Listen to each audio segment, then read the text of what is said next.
Vamos a pasar al estudio de la palabra. Vamos a leer Segunda de Pedro, capítulo 1, verso 19.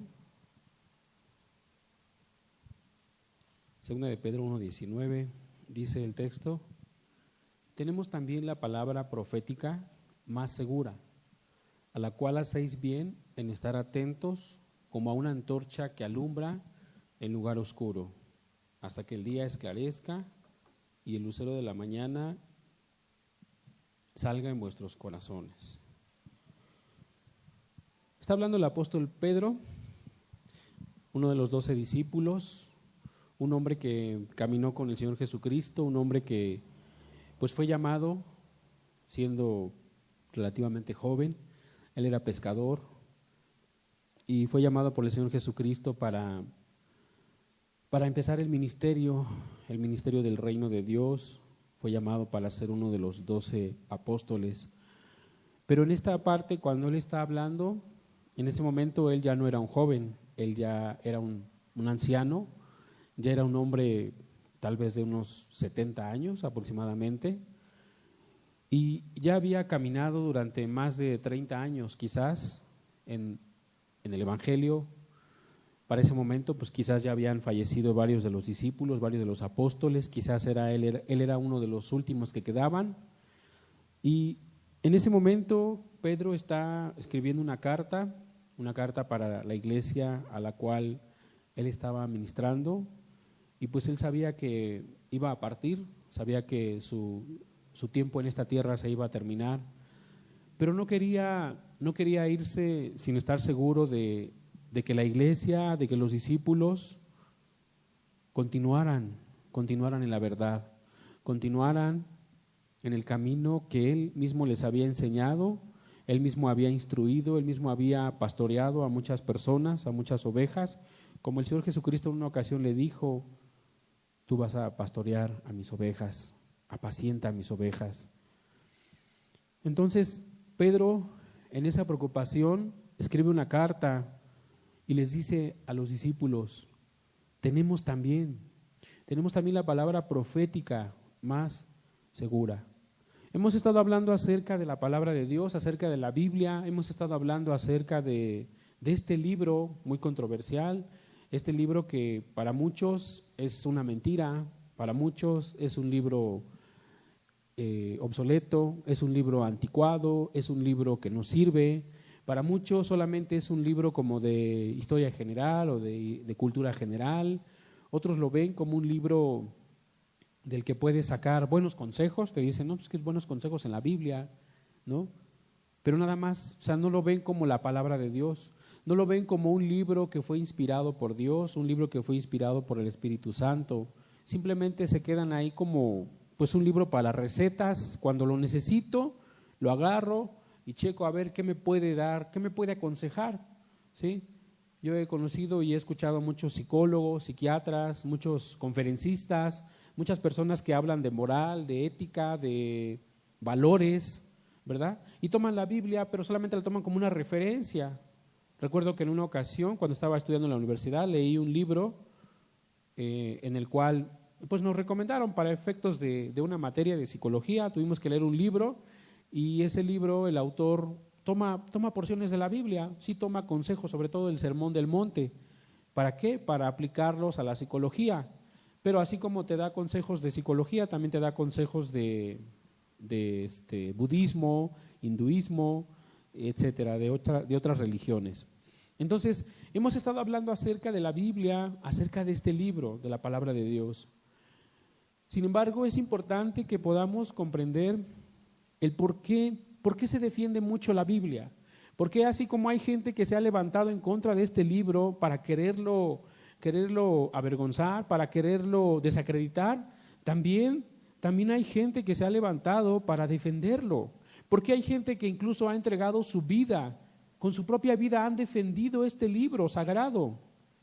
Ha habido gente que ha muerto por causa de la Escritura. A muchas personas, por traducir la Biblia al inglés o a otros idiomas, fueron muertos. Pagaron con su vida el haber defendido este libro.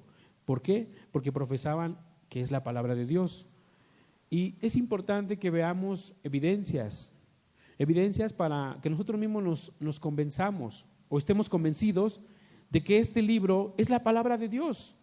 El apóstol Pedro dice, tenemos la palabra profética más segura. Aquí nos está hablando de algo muy importante. Tenemos la palabra, pero no cualquier palabra, sino dice, es la palabra profética, más segura. O sea, no hay algo más serio, no hay algo más firme, no hay algo más convincente, no hay algo más seguro en el cual nos podamos apoyar que no sea la palabra de Dios. Porque dice, más segura, ¿sí? O sea, puede haber cosas o puede haber libros, puede haber ideologías, puede haber doctrinas que a lo mejor te pudieran ayudar. Pero nada es tan seguro, nada es tan firme como ¿qué? Como la palabra, ¿sí? Ya desde ahí nos está diciendo, mira, este libro no es cualquier libro. Este libro no es un libro de cuentos, no es un libro de historias mágicas. No es el cuento del Principito, o no es el cuento de Pinocho, no es un buen libro de recetas de cocina, sino que es la palabra profética. Aquí nos habla de profecía. Profético es profecía. Quiere decir que la Biblia es un libro que contiene profecía. O sea, no solamente contiene historias, no solamente contiene consejos, no solamente contiene sabiduría, sino que además de que tiene todo ello, también incluye profecía. Es un libro de profecías. ¿Qué es profecía? Profecía es establecer algo que se va a cumplir, algo que tiene que ver con lo que va a suceder y que no sabes cuándo, no sabes cómo, pero va a suceder. La Biblia contiene profecía.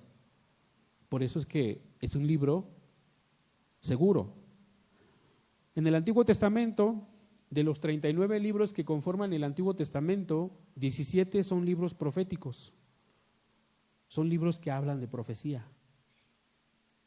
Entonces, con la ayuda de Dios, vamos a ver las evidencias proféticas de las Escrituras, o sea, de la misma palabra de Dios, para convencer nuestro corazón de que, como dice aquí, es la palabra más segura. Más segura. No hay algo más seguro que la Biblia. No hay algo más seguro que este libro. Ni los consejos de la abuelita, ni los consejos de los antiguos, ni los buenos sermones de un buen consejero, de un buen psicólogo. Nada es más seguro que la palabra. Pedro está escribiéndoles esto a los discípulos. ¿Por qué? Porque él había experimentado muchas cosas al estar al lado de Cristo.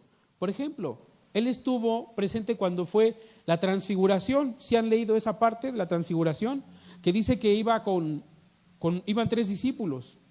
Y dice que Jesús se subió como a un monte. Y dice que estando ahí, se les reveló Moisés y Elías, si no mal recuerdo. Y dice que hablaba con los dos, ¿sí? Y ahí estaba Pedro. Y Pedro les dice, Señor, ¿quieres que hagamos una enramada para ti, para Moisés y Elías? Y cuando desciende de esa revelación o esa transfiguración, Jesús les dijo, no digáis a nadie nada de esto hasta después de que haya resucitado. O sea, Pedro estaba diciendo, yo estuve ahí, de alguna manera, yo estuve ahí.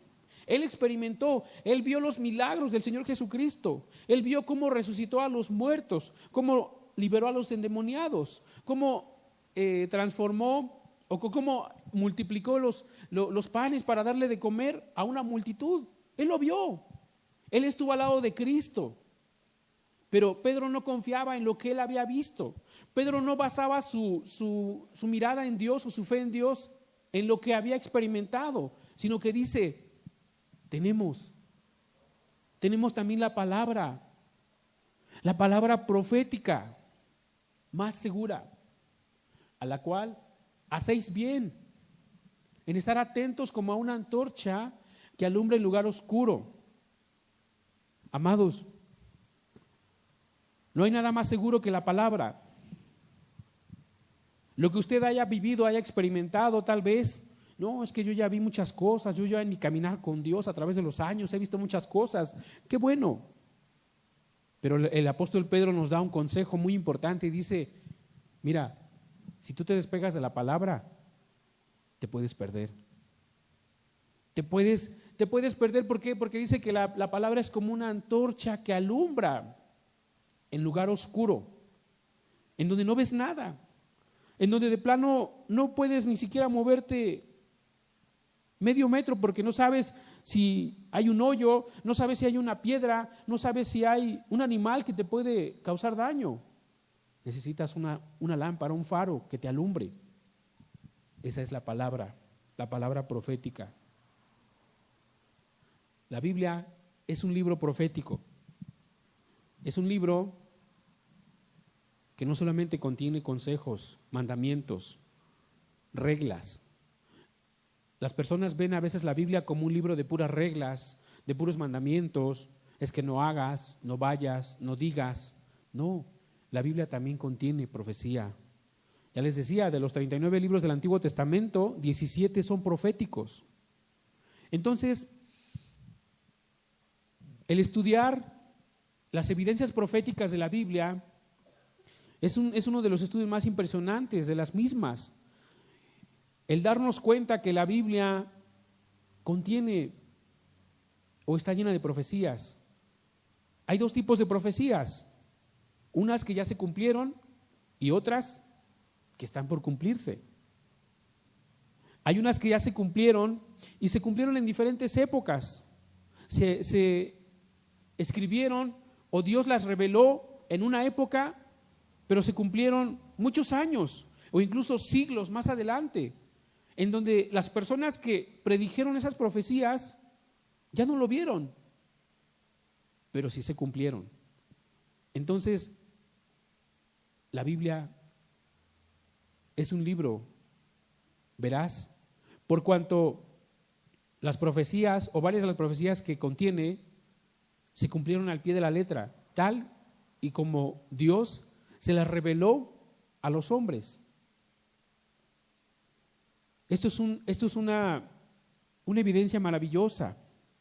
Es una evidencia más por la cual debemos de creer que la Biblia es la palabra de Dios, que la Biblia no es cualquier libro, que la Biblia no la podemos tomar como un libro a la ligera, como un libro en el cual puedo aprender historia. Contiene mucha historia, pero no está hecho para que aprendamos historia, sino para que creamos en lo que ese libro, o que ese libro más bien sea como una antorcha que nos alumbre en lugar oscuro, hasta que el día esclarezca y el lucero de la mañana salga en vuestros corazones. La evidencia profética de la Biblia es de tal exactitud que lo hace un libro confiable y más seguro, como dice aquí, más segura. Algo de lo cual te puedes agarrar y sabes que no te va a fallar, sabes que vas a estar seguro, vas a estar firme, no te vas a caer.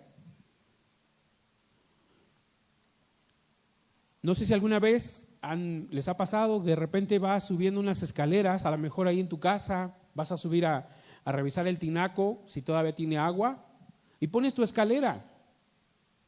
Pero no solamente pones a lo mejor tu escalera, sino que cuando vas subiendo tal vez ves ahí, si no hay unas varillas ahí saliendo para agarrarte de algo más, porque sabes que la escalera tal vez se puede resbalar, tal vez no la pusiste bien y se va de lado, y entonces buscas algo de lo cual te puedas agarrar, pero no es lo mismo que te apoyes en una trave que ya está colada y que solamente le sale un pedazo de varilla que sabes que está segura, o sea, la varilla no se va a romper, la varilla te va a aguantar el peso. No es lo mismo que te sostengas de esa varilla a que te trates de sostener de la pura pared y que te recargues sobre la pared. te puede ganar tu peso y te caes. Bueno, la Biblia nos está diciendo el apóstol Pedro, es la palabra profética más confiable. Por eso es importante ver qué evidencias proféticas tiene la Biblia, para que creamos que este libro es el libro de Dios, es el libro que Dios dejó escrito para cada uno de nosotros. Es un libro que tiene un autor, y ese autor no es un hombre, no es un buen científico, no es un gran intelectual. Ese autor es Dios mismo, es Dios mismo. ¿Por qué? Porque la profecía vino no por idea de los hombres, sino que vino por revelación del Espíritu Santo. Dios lo reveló a través del Espíritu Santo, las profecías. No fue algo que se le ocurrió a los hombres escribir. No es porque Jeremías no tenía nada que hacer y pues un día amaneció como que tuvo un bonito sueño y dijo, bueno, hoy voy a escribir acerca de la desolación de los 70 años. No, sino que en la mayoría de los profetas hay una parte que coincide en casi todos los profetas. ¿Cuál es esa parte? Que fueron inspirados por Dios. Si usted estudia a los profetas, se va a dar cuenta que les decía, y vino palabra de Jehová, o bueno, dice la Escritura, vino palabra de Jehová al profeta Ezequiel, y vino palabra de Jehová al profeta Isaías. Y de repente otra parte dice, hijo de hombre. Así le hablaba, por ejemplo, a Ezequiel. Dios le hablaba a Ezequiel y le decía, hijo de hombre, escribe esto. Hijo de hombre, háblale al pueblo esto. Hijo de hombre, párate delante del pueblo de Israel y así les dirás, así dice Jehová. ¿Qué quiere decir? Que la profecía no fue invento de los hombres, la profecía vino de parte de Dios. El autor de la Biblia es Dios. Es verdad, la Biblia fue escrita por hombres, sí, pero fueron inspirados por el Espíritu Santo. Fueron inspirados por aquel que es omnisciente, aquel que ve más allá de lo que los hombres no ven, aquel que conoce el pasado, el presente y el futuro. Por eso es que las profecías que están en la Biblia, algunas ya se cumplieron, y se cumplieron al pie de la letra, como Dios se los dijo. Vamos a ver algunos ejemplos, pero lo que quiero que podamos comprender primero es que no es cualquier libro la Biblia. Hay una razón más por la cual creer en este libro, creer que este libro es la palabra de Dios. Y que lo que yo estoy leyendo aquí, lo que yo leo, lo que yo aprendo, no viene de los hombres, sino fue inspirado por el mismo Dios que hizo los cielos y la tierra, por el mismo Dios que le habló a diferentes hombres y en diferentes épocas. El autor es uno solo, los escritores fueron varios, pero el que lo inspiró es uno solo, es Dios.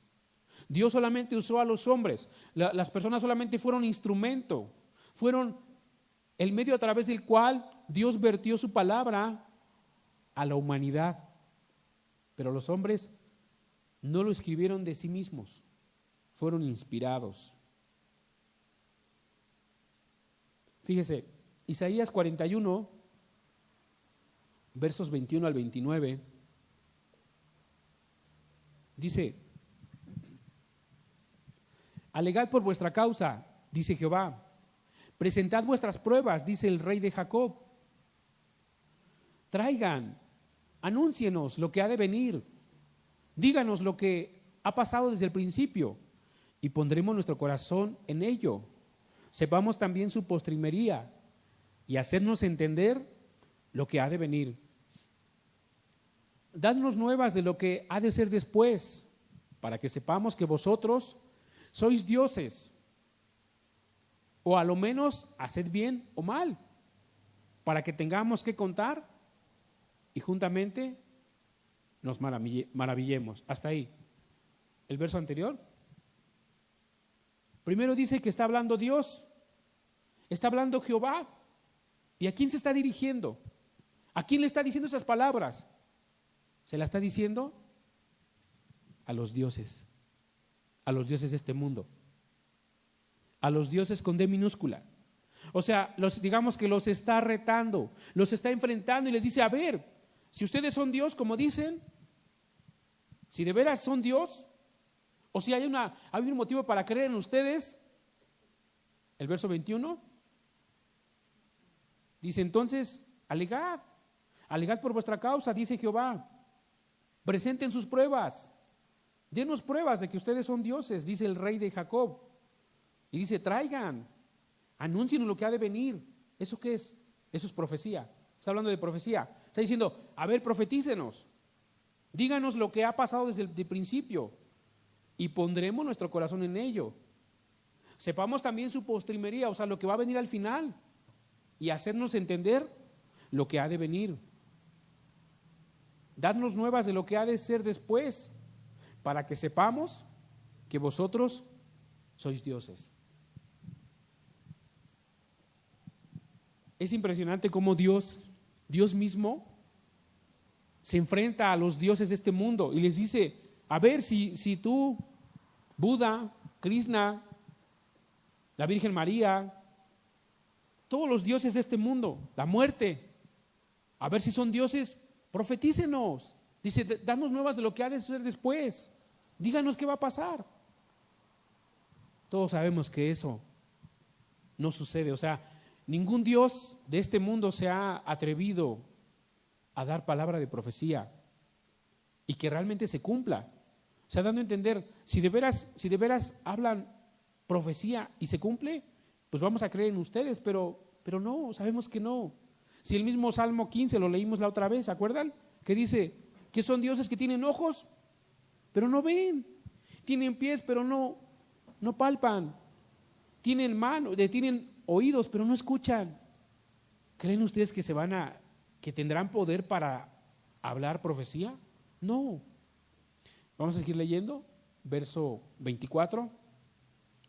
Aquí parece que Dios, o sea, sigue hablando Dios, sigue hablando Jehová y pareciera que se burla y dice, he aquí que vosotros sois nada, no sirven para nada esos dioses.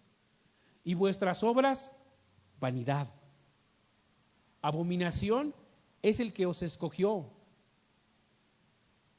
Del norte levanté a uno y vendrá. Del nacimiento del sol invocará mi nombre y pisoteará príncipes como lodo y como pisa el barro el alfarero. ¿Quién lo anunció desde el principio para que sepamos o de tiempo atrás y diremos, ¿es justo? Cierto, no hay quien anuncie, sí, no hay quien enseñe. Ciertamente no hay quien oiga vuestras palabras. Yo soy el primero que he enseñado estas cosas a Sión, y a Jerusalén daré un mensajero de alegres nuevas. Aquí Dios empieza a decir, yo sí soy Dios, yo sí tengo poder, yo sí puedo hacer muchas cosas. Primero les dice, ustedes no son dioses, son vanidad sus obras. No hay por qué creer en ustedes, en otras palabras. Y después les dice, yo soy el primero que he enseñado estas cosas a Sión, y a Jerusalén daré un mensajero de alegres nuevas. Verso 28, miré y no había ninguno, y pregunté de estas cosas, y ningún consejero hubo. Les pregunté y no respondieron palabra. He aquí, todos son vanidad, y las obras de ellos, nada. Viento y vanidad son sus imágenes fundidas. Dios está comparándose con los dioses falsos y les dice, pues a ver, si de veras son Dios, hablen, digan qué va a pasar, enséñenle a la gente lo que va a suceder después. Pero todos sabemos que no es así. Sabemos que tienen ojos pero no ven. Hay que andarlos cargando, hay que andarles limpiando porque no se pueden ellos mismos servir. Pero dice Dios, yo sí soy Dios. Yo soy el primero, dice, que he enseñado estas cosas a Sión, y a Jerusalén daré un mensajero de alegres nuevas. Está hablando del Señor Jesucristo. Ahí está, ya está profetizando que iba a enviar a un mensajero, el Señor Jesucristo. Nada más para que podamos darnos cuenta, amados, por qué, dice Pedro, tenemos la palabra profética más segura. ¿Sabes por qué? Porque esta palabra no fue inspirada por los hombres. No fue inspirada por dioses falsos. No fue inspirada por la Virgen María. No fue inspirada por Santa Claus. Fue inspirada por el mismo Dios que hizo los cielos y la tierra. ¿Qué más dice?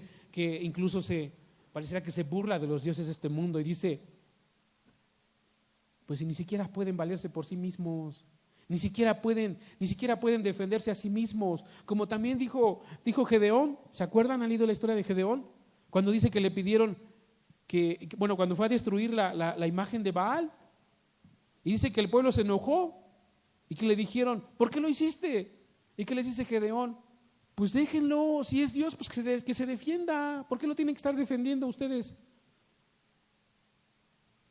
Por eso es que la Biblia es palabra de Dios. No fue inspirada por ídolos, no fue inspirada por imágenes, no fue inspirada por dioses falsos. El profeta Isaías en estos textos está lanzando un reto universal a los dioses y a las religiones. Tanta gente que defiende su religión, defiende sus creencias y contradicen la Biblia. Ahí están los ateos, contradicen la Escritura. Pero Dios dice, yo sí soy Dios. Uno de los salmos, creo que es el Salmo 118, dice, porque has engrandecido tu nombre y tu palabra por sobre todas las cosas. Por sobre todas las cosas tu palabra la has puesto encima. Si en verdad son dioses, pues que digan lo que va a pasar. Pero la realidad es que no son dioses. Solo hay un Dios verdadero y una sola palabra, la Biblia. Es la palabra profética más segura. En estos textos Dios prueba que Él es verdadero y que fuera de Él no hay nadie más. Todos los demás son ídolos. Dice, son vanidad, abominación son sus obras. Son vanidad, no sirven para nada, no tienen valor. Aunque usted pueda ver una estatua de un Cristo Rey de oro puro, es nada. Delante de Dios es basura, porque no tiene poder, porque no tiene vida, no tiene capacidad para hacer algo. Pero la gente confía en ellos y dice el Salmo, semejantes a ellos son los que los hacen y los que confían en ellos son basura. Perdón, pero así lo dice la Biblia. No son nada, no valen. La prueba de que la Biblia es un libro verdadero, es palabra de Dios, es porque contiene predicción y profecía. Y esa profecía se cumple o se va a cumplir. Dios anuncia lo que ha de venir de manera exacta, de manera tal cual, en diferentes épocas, en diferentes momentos. Esa es prueba de que la Biblia es un libro de confiable, es un libro de confianza. Cuando Dios ha hablado y ha anunciado el futuro, ha anunciado lo que ha de venir después, eso nos debe de dar un motivo para creer que su palabra es confiable, porque se ha cumplido. Hablar de lo que viene en el futuro no es cualquier cosa. ¿Quién puede predecir el futuro de la nada? ¿Quién? ¿Quién puede decir lo que va a pasar mañana, dentro de 5, dentro de 20 años? ¿Quién puede decirlo? Si no es por inspiración de Dios. Como aquel rey, ¿se acuerdan? Creo que era el rey Ezequías, que llegó el profeta y le dijo, ordena tu casa porque vas a morir. Imagínense usted que llegue alguien y le diga a usted, en 1 año te vas a morir. Eso no es cualquier cosa. Pero a ese hombre le pasó. Hay personas que hacen análisis o estudios de probabilidad y dicen, no es que es probable que pase esto, es que hay la probabilidad de que suceda esto. Pero eso no tiene nada que ver con profecía o predicción del futuro. Por eso es que la Biblia es un libro confiable, porque Dios anuncia lo venidero. Otro texto, Isaías 44:7, dice: ¿y quién proclamará lo venidero, lo declarará y lo pondrá en orden delante de mí, como hago yo desde que establecí el pueblo antiguo? Está hablando Dios nuevamente y está hablando de Él mismo. Dice: ¿quién proclamará lo venidero, lo declarará y lo pondrá en orden delante de mí, como hago yo desde que establecí el pueblo antiguo? Anúncieles lo que viene y lo que está por venir. No temáis ni os amedrentéis. ¿No te lo hice oír desde la antigüedad y te lo dije? Luego vosotros sois mis testigos. No hay Dios sino yo. No hay fuerte, no conozco ninguno. Dios mismo hablando de Él, Dios mismo expresando de su propia persona y su carácter. Dice: no hay Dios como yo, no hay Dios sino yo. No hay Dios, fuera de Él no hay. No hay otro igual, no hay nadie mejor que Él, no hay nadie superior a Él. Dice: no hay fuerte, no conozco ninguno. Qué palabras tan fuertes que Dios expresa de Él mismo. Aquí no está hablando un profeta, aquí no está hablando un predicador o expresándose de Dios. Es Dios mismo, porque Él está hablando de su propia persona. Dice: no hay Dios como yo. No hay fuerte, no conozco ninguno. No hay rey, no hay príncipe, no hay gobernador, no hay presidente, no hay empresario, no hay familia, no hay nadie. No conozco ninguno. Dios ha dejado esa evidencia fuerte y clara para que sepamos quién es Él y para que entendamos que su palabra no es cualquier cosa. Su palabra no es cualquier libro. Su palabra contiene profecía, su palabra contiene, ¿por qué? Porque fue inspirada por Él, porque solamente Él puede ver, Él es omnisciente, Él puede ver lo que va a venir adelante de lo que nosotros no vemos. Él es eterno, Él siempre ha existido.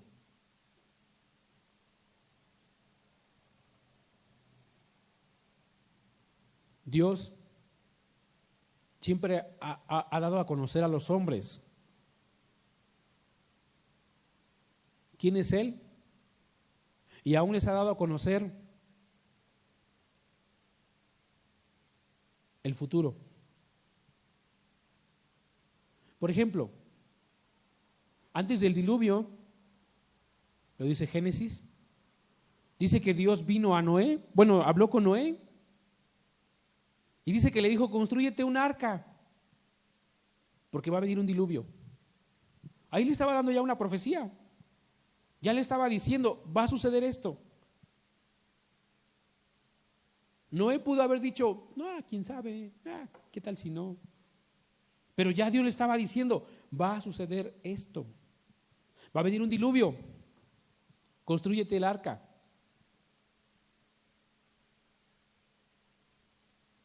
Noé no lo había visto. Noé nunca había visto que lloviera o que cayera agua del cielo.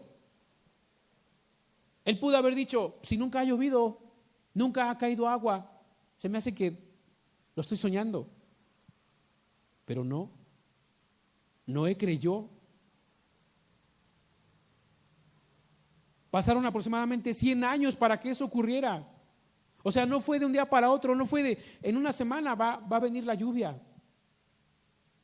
Pero Dios le profetizó y le dijo: va a pasar esto en el futuro. Y se cumplió. Él no lo sabía.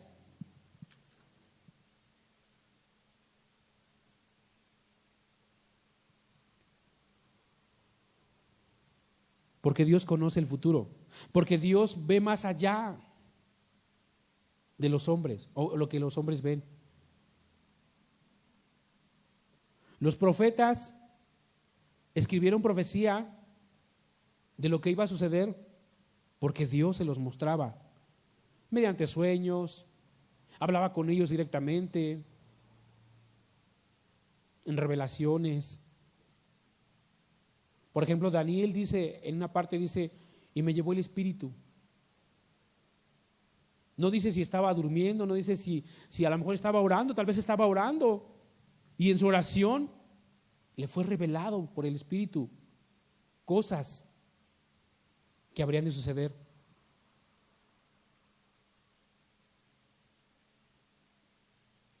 La palabra profecía viene del hebreo navi y significa o quiere decir hablar de parte de Dios. Hablar de parte de Dios y tiene que ver con una palabra predictiva, es decir, lo que va a acontecer en el futuro, lo que va a suceder. La Biblia contiene profecía, contiene palabras de cosas que van a suceder o ya sucedieron.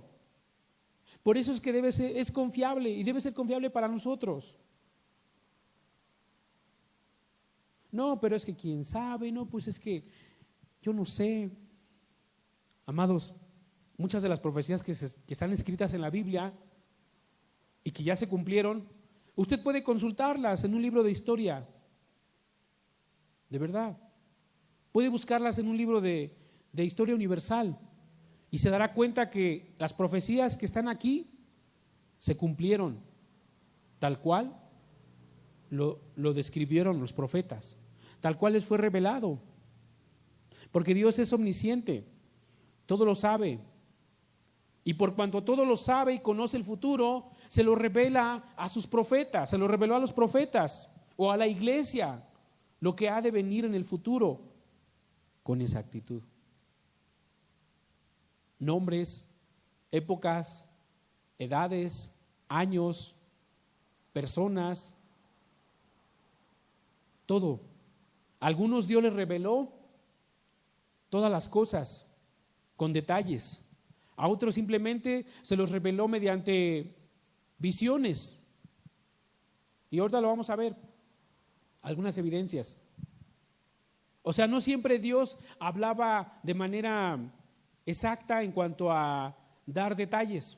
En algunas la profecía era simbólica. Utilizaba, por ejemplo, animales, como en el caso de Daniel. Dice, vi un macho cabrío y vi a un buey con unos cuernos y traía un cuerno, un becerro y traía un cuerno. Esos eran visiones. Es una manera simbólica que Dios utilizaba o utilizó para revelarle a Daniel ciertas profecías que se cumplieron. Ya se cumplieron esas profecías. En otros casos, Dios sí le daba detalles a las personas y les decía, tal rey le va a suceder esto, a aquella persona le va a pasar esto. Ve y dile que corrija sus caminos, porque si no, va a pasar esto, esto y esto y esto.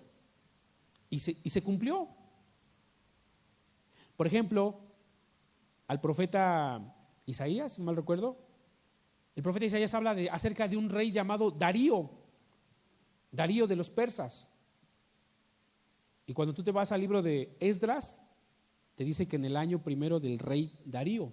Y si tú te vas a un libro de historia universal, vas a encontrar que en la cultura de los persas hubo un rey llamado Darío, que gobernó en Persia.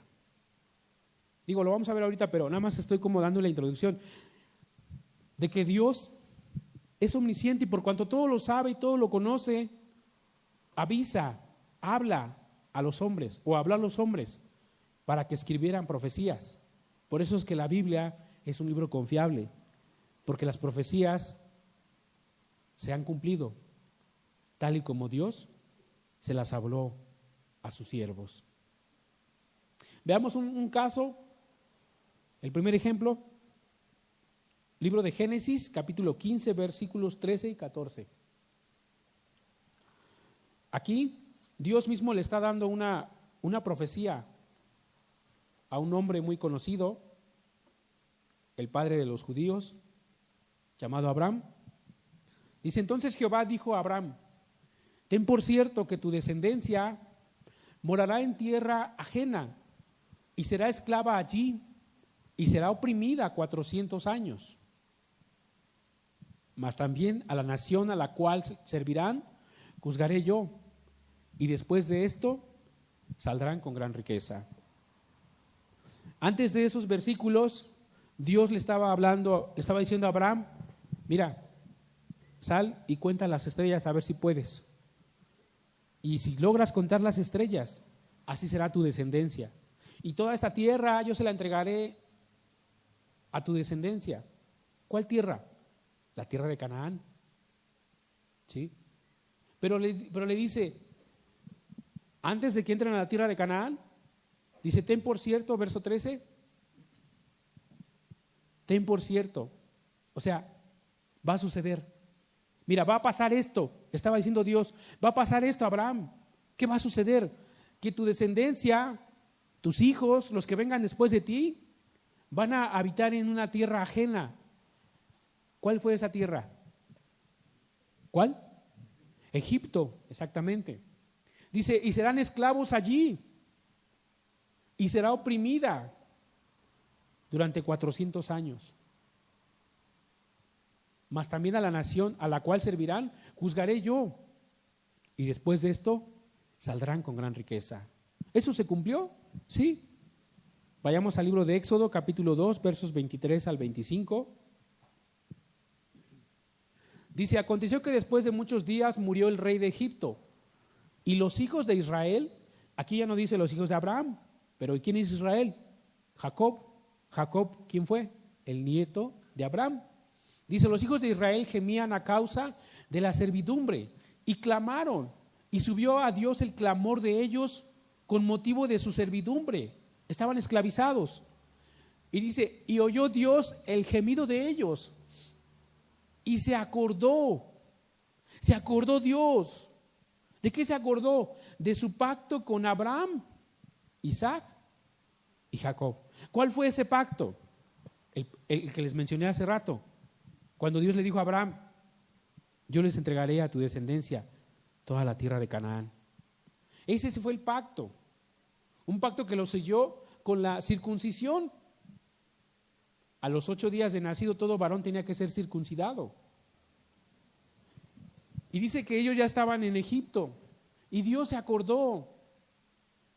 Miró Dios a los hijos de Israel y los reconoció Dios. Pero el verso 23 dice, estaban en Egipto y los hijos de Israel gemían a causa de la servidumbre. Eran muy duros con ellos. Aquí se estaba cumpliendo. Se cumplió lo que le dijo a Abraham en Génesis 15. Tus hijos, tu descendencia van a ser esclavos. Van a estar en servidumbre en otra nación. ¿Cuál fue esa nación? Egipto. Pero dice, después van a salir. Y en el verso 24 dice que Dios se acordó de su pacto. Para este momento Abraham ya no vivía Abraham, ya no vivía Isaac, ya no vivía Jacob. Estaban sus nietos, tataranietos y mucho más. Habían pasado ya varias generaciones, pero todos eran descendientes de ellos, de Abraham, Isaac y Jacob. Se cumplió. ¿Y se cumplió qué? ¿Qué se cumplió? Que Dios les entregó la tierra prometida, la tierra de Canaán. Dice que salieron de Egipto. Y cuando salieron, no solamente salieron, sino que despojaron a los egipcios. Dice que le pidieron a sus vecinas, a sus parientas, a las egipcias, les pidieron que les dieran joyas. Y dice que salieron con muchísimo oro, muchísimas joyas. Salieron. 400 años estuvieron cautivos, estuvieron esclavizados, pero Dios dice que se acordó de su pacto. ¿Por qué? Porque Dios es eterno, porque Dios no muere, porque ya lo dijo en Isaías, no conozco a ninguno fuerte como yo, nadie. Ningún Dios se compara a Él. ¿Y se cumplió? Sí se cumplió. La tierra de Canaán se las entregó a los descendientes de Abraham.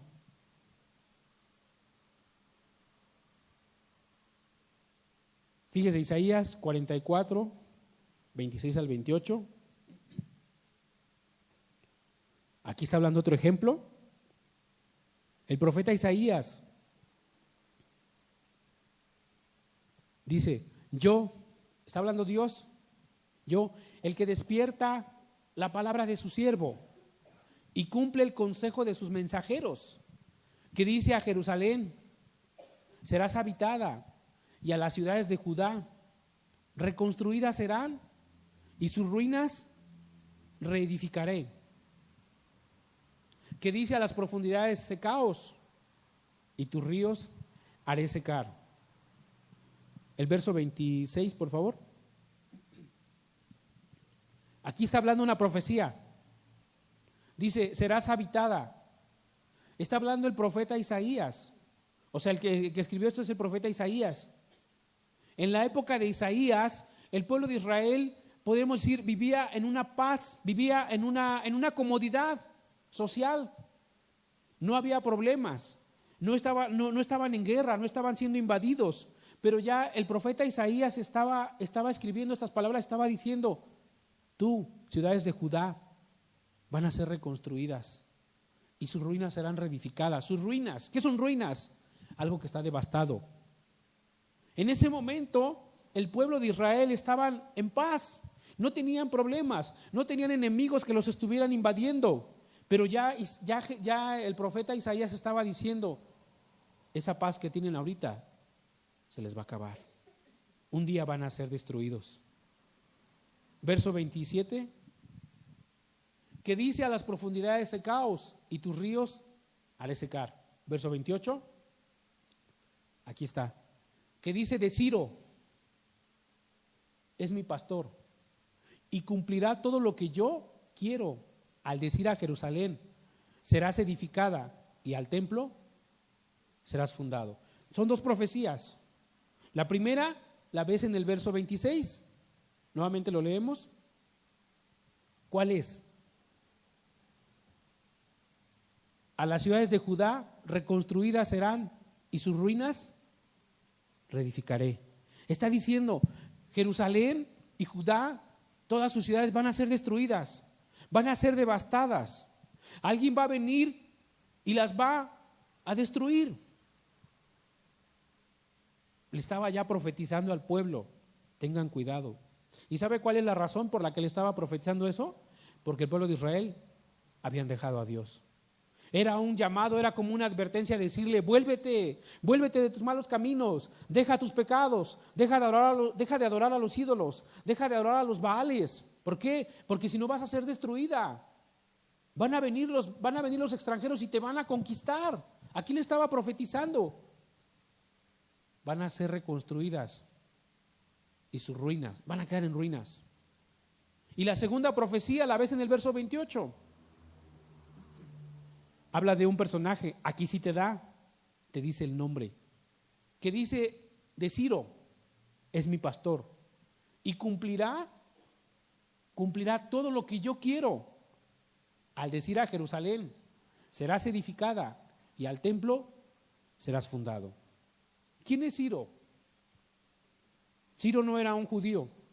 Ciro no era un hombre que tuviera temor de Dios. Ciro fue un emperador de los persas. Fue el primer emperador de los persas. Pero Dios se valió de él. ¿Para qué? Para edificar nuevamente a Jerusalén y al templo, reconstruirlo. En la primera profecía, en el verso 26, habla de una destrucción, reconstruidas. ¿Quién los destruyó? Nabucodonosor y los babilonios vinieron. Y no solamente Isaías, sino también Jeremías estuvo predicando. Jeremías estuvo diciéndoles así tal cual a los reyes de Judá: dejen sus pecados, vuélvanse a Jehová, arrepiéntanse, conviértanse, ya dejen de ser idólatras, ya dejen de sacrificar a sus hijos a Moloch. Pero dice que no lo quisieron escuchar. Y Jeremías les decía: van a venir los babilonios y van a destruir, van a ser conquistados. Dios le estaba dando en este momento una profecía predictiva que iba a suceder en el futuro. O sea, lo estaba hablando a través de Isaías. Esta profecía fue dada aproximadamente 700 años antes de Cristo. Isaías vivió aproximadamente 700 años antes del Señor Jesucristo. Y lo que él dijo aquí se cumplió. Dice que las ciudades de Judá iban a ser reconstruidas y sus ruinas reedificadas. Y cuando dice ruinas, es que realmente quedó en ruinas. ¿Ha usted oído hablar de las ruinas de los mayas, por ejemplo? Dice, no, las ruinas de Yucatán, de los mayas en Chichén Itzá. ¿Por qué les llaman ruinas? Porque ya solamente quedan unas cuantas piedras amontonadas. Algunas incluso han tenido que ser reconstruidas en nuestra época para darle forma a lo que en algún momento fue. Así quedó, así quedaron las ciudades de Judá. Jerusalén fue destruida, fue devastada. Vino Nabucodonosor con todo su ejército, dice que la sitió Jerusalén, y dice que alrededor estuvieron ahí y no entraban ni salían mercancías. La gente empezó a morir de hambre, empezaron a morir, y fue tanta la devastación que dice que las mujeres se comían a sus hijos, las propias mujeres, porque ya no había comida. Léalo usted, véalo usted en Jeremías. Jeremías es un libro profético. Ahí dice tal cual, dice que se iban a abrazar a los estercoleros.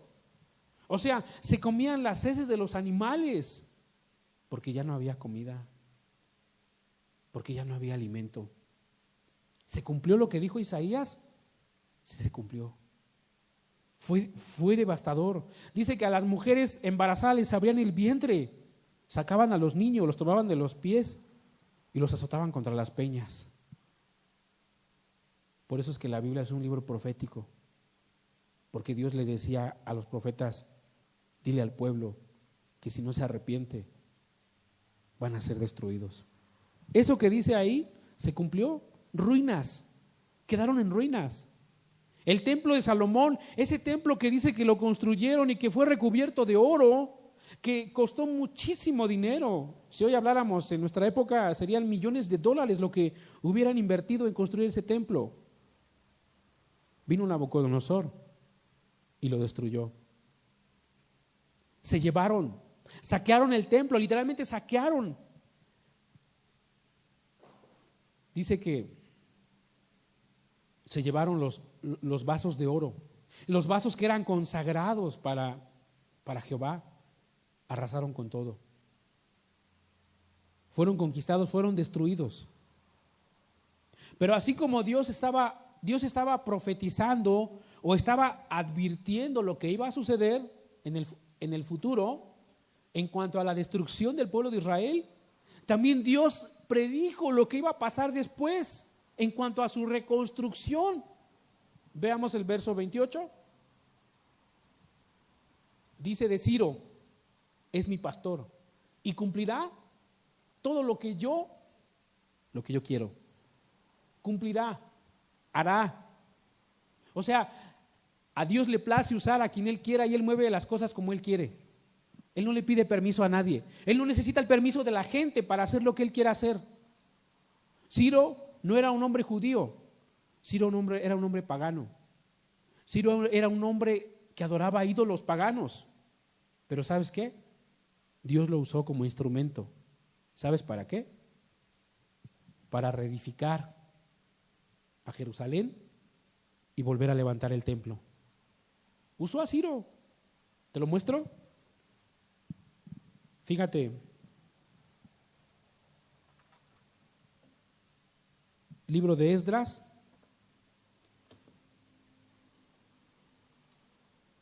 Capítulo 1.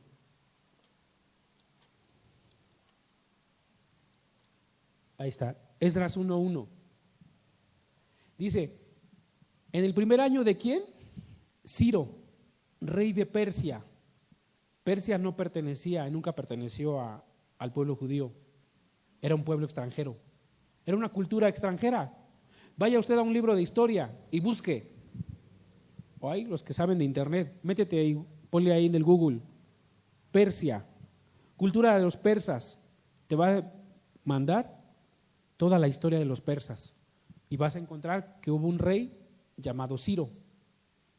Dice, en el primer año del rey Ciro, de Ciro, rey de Persia, para que se cumpliese la palabra o la profecía o lo que Dios habló por boca de Jeremías, el profeta Jeremías. Dice, despertó Jehová el espíritu, ¿de quién? De Ciro, rey de Persia. Aquí, ¿por qué? O sea, ¿por qué aquí sí nos da las evidencias? ¿Por qué aquí sí nos da detalles? ¿Sabes por qué? Porque a Dios le interesa que tú creas que su palabra se cumple. Y se cumple como Él lo dice, cuando Él lo dice y como Él quiere. Aquí está la evidencia. Alguno podría decir, no, pero pues es que es la Biblia, pues es que está hablando de sí misma. No, por eso les digo, métete a un libro de historia, ahí en la secundaria, los que van a la secundaria, ahí te lo van a enseñar. La cultura de los persas, Mesopotamia, vas a encontrar que existió, hay evidencias. Es más, estaba leyendo que todavía existe, todavía en la actualidad, la tumba del rey Ciro. Está en un lugar, no recuerdo el nombre, pero pertenece a lo que hoy es Irán, el país de Irán, la antigua Persia. Ahí está la tumba del rey Ciro. Ese hombre existió. Y dice, despertó Jehová el espíritu de Ciro, rey de Persia, el cual hizo pregonar palabra, hizo pregonar de palabra y también por escrito por todo su reino, diciendo, así ha dicho Ciro, rey de Persia, Jehová, el Dios de los cielos, me ha dado todos los reinos de la tierra y me ha mandado que le edifique casa, ¿en dónde? Jerusalén, que está en Judá. En ese momento Judá y Jerusalén estaban destruidos, estaban en ruinas.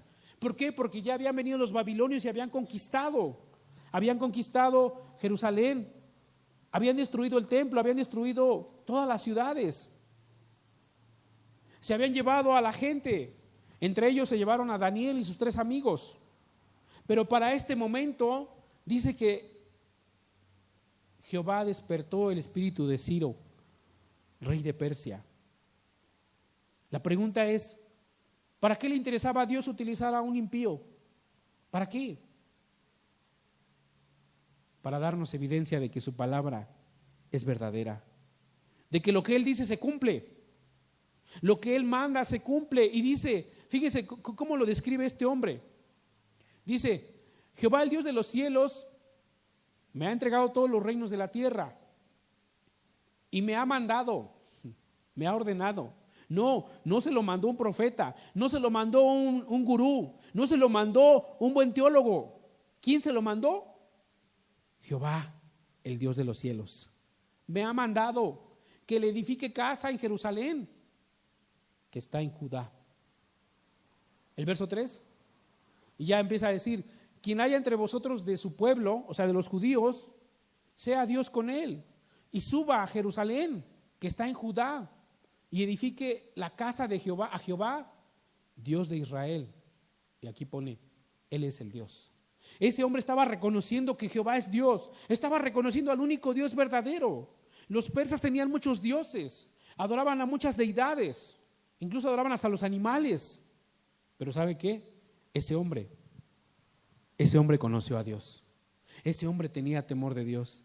Ese hombre reconoció, Jehová de los ejércitos es el único Dios, es el único Dios verdadero, no hay otro Dios fuera de Él. Él es el único que me ha dado todas las cosas. Por lo tanto, y dice, me ha mandado. ¿Cómo se lo mandó? ¿Cómo se lo dijo? Eso no importa. Pudo ser en un sueño, pudo ser a través de un profeta, pudo ser a través de alguien. No dice cómo.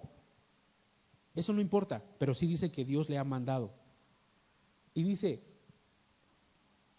Él es Dios, la cual, o sea, su casa está en Jerusalén.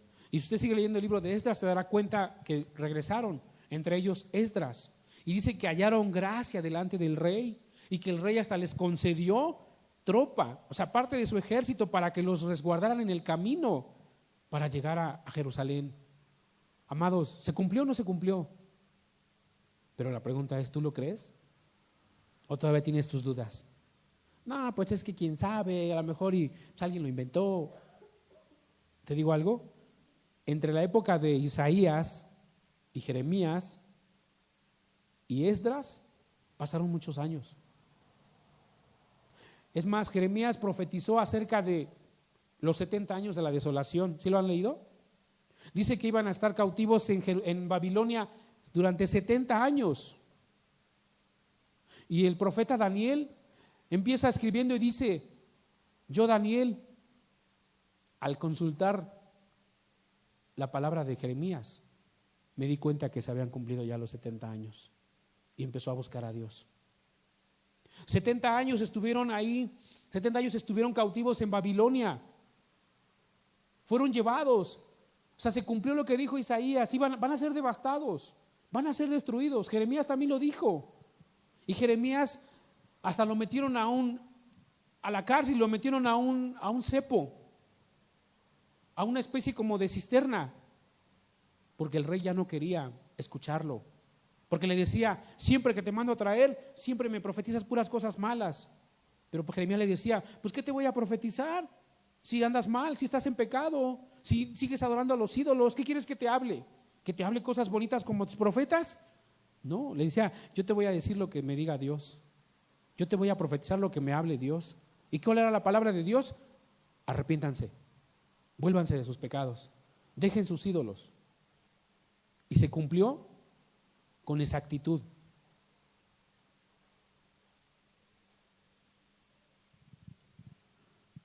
Lo que Isaías predijo en el texto que leímos fueron aproximadamente 200 años antes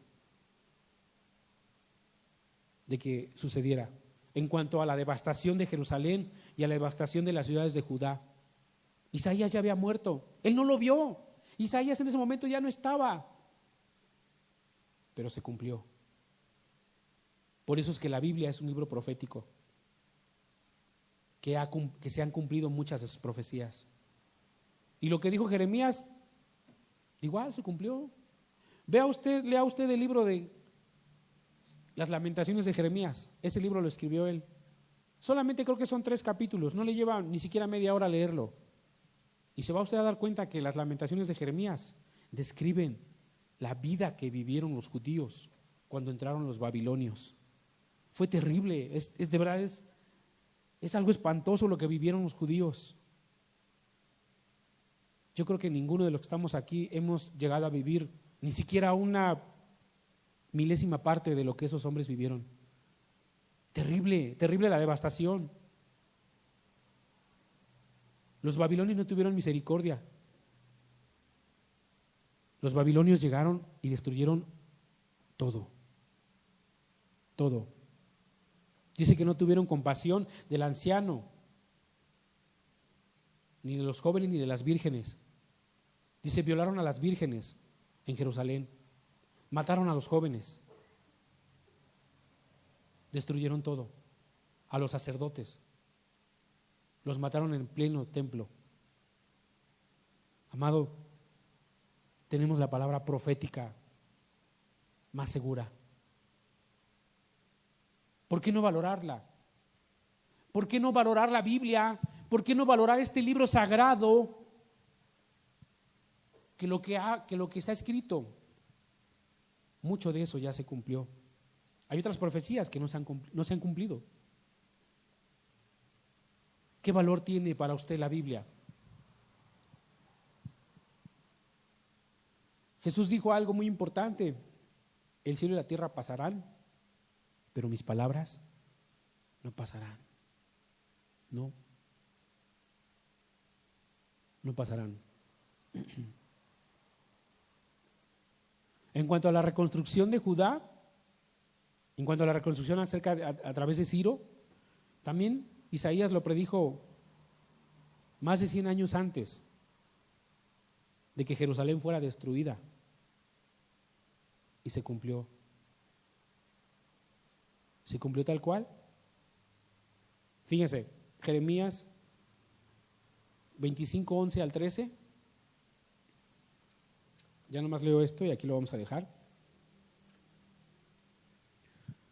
Jeremías 25, 11 al 13.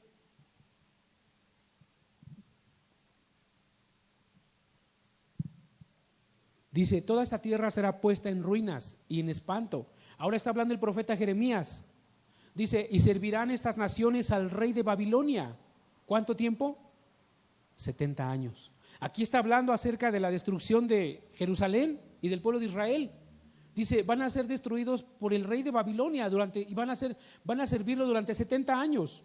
Verso que sigue. Y cuando sean cumplidos los 70 años, castigaré al rey de Babilonia y a aquella nación por su maldad, ha dicho Jehová, y a la tierra de los caldeos, y la convertiré en desiertos para siempre. Y traeré sobre aquella tierra todas mis palabras que he hablado contra ella, con todo lo que se ha escrito en este libro, profetizado por Jeremías contra todas las naciones. ¿Esto se cumplió? Aquí está hablando de la destrucción de Jerusalén y dice, van a venir los babilonios y los van a conquistar, pero después de que se cumplan los 70 años, yo también voy a castigar a esa nación, a los babilonios. ¿Sabe usted quién destruyó a los babilonios? Los persas, el rey Ciro. Y eso está en los libros de historia universal. Lea usted un libro de historia universal, busque la cultura de los babilonios, Babilonia. Encontrará usted que hubo un rey llamado Nabucodonosor y que ellos invadieron Jerusalén e invadieron la tierra de Judá y la conquistaron y los llevaron durante 70 años cautivos.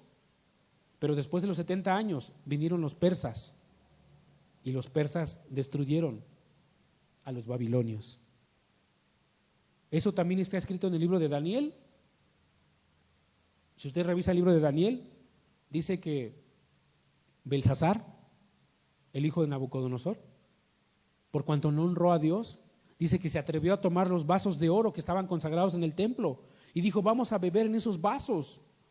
Y de repente dice que tuvo una visión y una mano apareció en la pared y le dijo, mene, mene, tekel, uparsin, que traducido es, pesado fuiste en balanza y fuiste hallado falto, tus días están contados. Y esa misma noche dice que entraron los persas y mataron a Belsasar y a todo su ejército. Eso está en el libro de Daniel. Se cumplió lo que dijo, lo que dice aquí. Dice, todas mis palabras que he hablado contra ella, con todo lo que está escrito en este libro, profetizado, revelado o anticipado por Jeremías contra todas las naciones. Vaya usted a un libro de historia, busque la cultura de los persas, busque la cultura de Babilonia, busque acerca de Belsasar, Nabucodonosor, y verá usted que existieron. Y cuadra o coincide lo que está en los libros de historia con lo que dice este sagrado libro. La Biblia nos da evidencias proféticas de su veracidad. ¿Qué más evidencias queremos para creer que este es el libro de Dios? La pregunta es, ¿usted lo cree? Yo sí lo creo. Yo sí creo que esto es palabra de Dios, que este no es cualquier libro. Vamos a dejarlo aquí, no terminé, pero creo que con esto tenemos mucho en qué pensar. Y aún lo reto, investigue, busque en libros de historia y verá que la historia confirma que la Biblia es verdad, es verdad. Vamos a hacer una oración. Padre, gracias. Gracias porque cada día nos das más evidencia, Señor, de tu veracidad y de que tu palabra es la palabra profética más segura, Señor. Padre, qué bueno eres tú, Señor, porque tuviste cuidado de todo, Señor, de cada detalle, Señor, para que nadie tenga justificación en aquel día, Señor, para reclamarte y decir que tú no eres real o que tu palabra no fue verdad, Señor. Bendito sea tu nombre, Jesús. Tú eres Dios, tú has sido Dios y seguirás siendo Dios por siempre y para siempre, Señor. Porque no hay Dios como tú, porque no hay Dios fuerte igual a ti, Señor. Nadie, Señor. Los dioses de este mundo son vanidad, Señor. Bendito sea tu nombre, Jesús. Gracias por esta reunión. Amén. Que Dios les bendiga. Hoy hemos terminado. Nos vemos la siguiente semana. Hasta luego.